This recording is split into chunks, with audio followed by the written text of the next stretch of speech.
Hey guys, it's Phil Schaefer here. I wanted to come to you. We are actually implementing a new video platform. Instead of the long-winded emails for market updates that we've been sending out, we decided to try to wrap everything up with a quick video and a very quick update for our Tampa Bay area in regards to what's going on in real estate and what we see going on and potentially going down in the future. Anyways, we're on this website. This is Reventure Consulting. It's actually an app that they've developed. It's free to use for the moment, and there's going to be some charges down the road, apparently. We haven't seen those yet, but it's a great website to use to get information on the local markets wherever you're looking in the whole country. You can see that this is a reflection of the entire country if you want to look at it that way. But these are just counties. You can break this down into zip codes and whatnot. But what we're looking at here is the value to income ratio. And what we can also look at is the home value growth year over year. So let's start there. And what we track is this figure. So we all know that the market's up. It's way up right now. But you can see Hillsborough County had a overall average price reduction of 1.6%. Manatee County had about a 1%. Pasco County had a half a percent. Spring Hill had a little over 1%. And St. Petersburg actually grew by 2%. So of all the major counties in our Tampa Bay area, Pinellas County is the only one that went up in value. So that is a decent sign. So what we're basically looking at here, and it's nothing to get excited about because when prices go up by 40% but only reduced by 1%, it doesn't sound like a good deal, and I would completely agree with that. So what we're basically seeing is we're seeing that the real estate market is stagnant. It's going sideways. It's consolidating right now.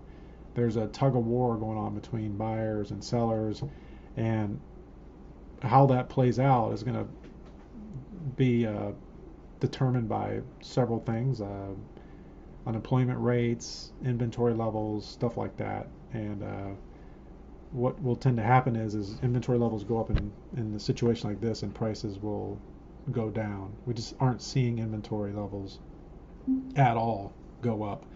A little bit. I mean, we had 2022 was basically the lowest inventory year we have on record, but the good news is that this year we actually had 12,000 homes available right about now, and a year ago we had about 7,000. But if you look at the figures from 2018, we had about 18,000 homes on the market, and even in 2018, that inventory number was considered pretty low. So for us to be comfortable and for there to be enough homes on the market for buyers to feel like they can find something that they're really looking for, you need somewhere between 20 and probably about 25,000 homes on the market in our area. And we're not there yet. We're halfway there, if that, but we're nowhere near where it needs to be for inventory levels. And that's why prices are staying the way they are. And you see these small declines, but nothing substantial.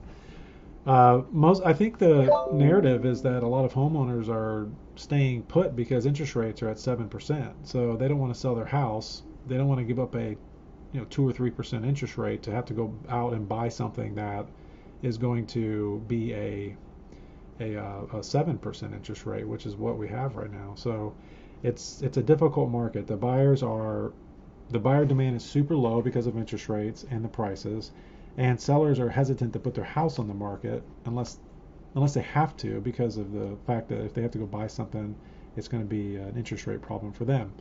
So we're just waiting to see how this all plays out. There needs to be more inventory, but I don't think I when I talk to a seller, if they have to sell, they put their house on the market, or if there's a need to sell because it's not, an inheritance property or something to that effect, then they put their house on the market. But really, in order to get more inventory, we would need a situation where the sellers have to put their house on the market, and usually that comes with unemployment rates going up, and that has not happened yet. So we are in a stagnant market, and it's just the nature of things. So as you can see here, I wanted to show you one more tool that this website offers. This is value to income ratio. So this is what, if you're buying a home, this is what you're buying into. And these numbers are very, very high, and they are unsustainable. Either income levels have to come up or prices have to come down, because these metrics have to be pretty level. And what you're seeing here is that, let's just take Hillsborough County. You have an average household income of $68,000 roughly, and then you have an average home value of $386,000 roughly. So that's almost that's 5.6% higher. So 5.6 times the average income is what it costs for the average home. And then if you look at Pinellas County, it's 6 times the average income is the cost of a home there. Pasco is 5.5 times. Hernando is 5.5 times, and Manatee down here is 6.6 times the amount of household income versus average home value. So these numbers, I mean, between houses cost 5 to almost 6 times the value of a household average. That's way high, way high. So if you're buying a home, this is what you're buying into. You're buying into high interest rates. You're buying into historically high prices, the highest prices that we've ever seen. And they have not changed since last year. Not much. Not by enough for anybody to get excited about. 1% decline in prices isn't going to get anybody jumping for joy if they're buying a house. If you're selling your house, you should definitely sell, and this is the market you want to sell in. It's the same price as the 2022 market, but it's not the same conditions. You got lower buyer demand and less buyers out there to buy your home.